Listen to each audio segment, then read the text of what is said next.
오늘이 12월 11일입니다.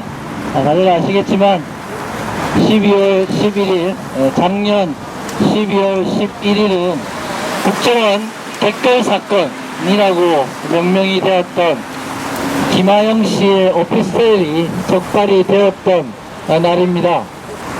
정체적 관권 부정선거로 박근혜 씨는 대통령에 당선되었습니다. 많은 국민들이 박근혜 사퇴까지 요구하고 있습니다. 특검으로 부분한 진실을 밝혀내라고 요구하고 있습니다.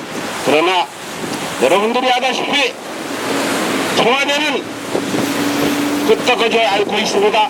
끝까지 박근혜 정부의 책임을 묻고 부정선거의 원흉으로 추측되는 이명박 고속과 박근혜 씨의 무한 책임을 물을 것을 분명히 이 자리에서 밝힙니다. 실로 수많은 일들이 벌어졌습니다. 지금도 기억납니다. 당시에 박근혜 후보가 TV 토론에 나와서 그랬지요. 가녀린 여성의 인권을 침해하는 문제, 이렇게 이야기했습니다. 근데 알고 보니까 가녀린 여성의 인권 침해 문제가 아니라 거대한 국정원 비밀공작 부대의 그런 관건 부정선거 업무였음이 확인되고 있습니다. 그때 박근혜 후보는 문재인 후보에게 그렇게 이야기했습니다. 문재인 후보가 그 인권 침해에 대해서 책임을 져야 된다, 이렇게 이야기했습니다.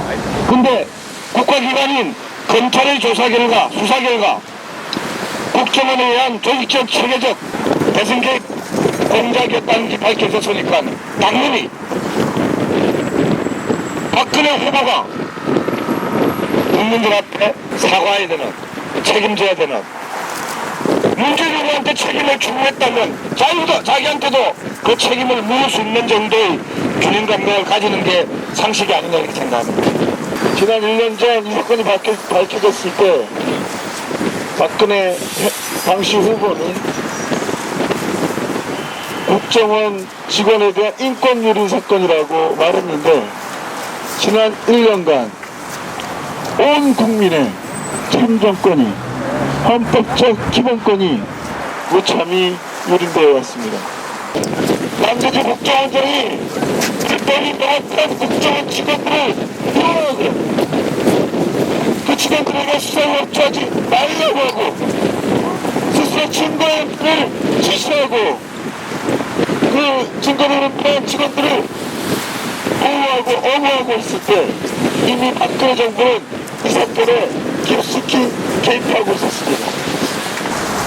이 나라의 평화가 얼마나 떨어졌기에 박근혜 대통령이 얼마나 독재적, 총평적 권리를 휘두르고 있길래 대통령의 불쾌한 한마디에 세계인권선언의 날 국회의원이 자신의 해외들 이유로 정의한 소출된 그러한 일이 벌어집니까?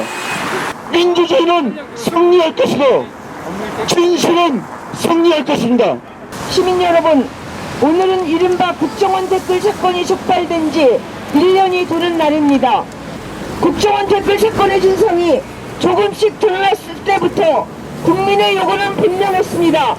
국정조사든 특별검사에 의한 수사든 성역 없이 진상을 규명하고 관련자들을 모두 엄정하게 처벌할 것을 요구했습니다. 국민은 민주주의의 회복을 요구했습니다. 하지만 박근혜 대통령과 집권 여당은 국민의 정당한 요구를 지금까지 묵살해왔습니다.